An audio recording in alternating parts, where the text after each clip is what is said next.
Hi, this is Julie with Beadaholique, and today I want to show you how to use a wire gauge guide. It comes in a protective sleeve, and I actually recommend that you keep it in this just because the corners can actually be quite sharp. So what you have here is you have this disc, and along the outside here it shows you the wire gauge, and it goes from 0 all the way up and goes around, and then it keeps going around to 36. So it's going to show you gauges from 0 to 36. And what you're wanting to do is you're wanting them to fit within the slot.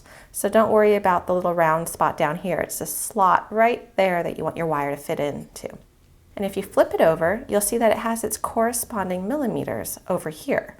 So as you can see, 32 gauge wire is actually 0.27 millimeters. So that's handy to know too.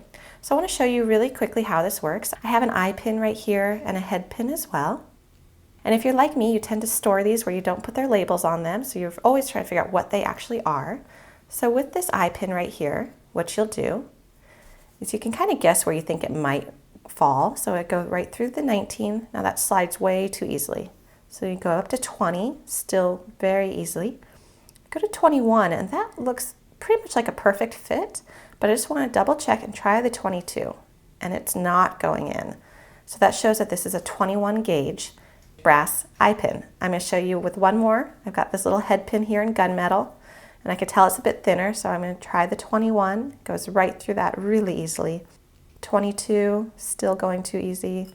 23, pretty easy.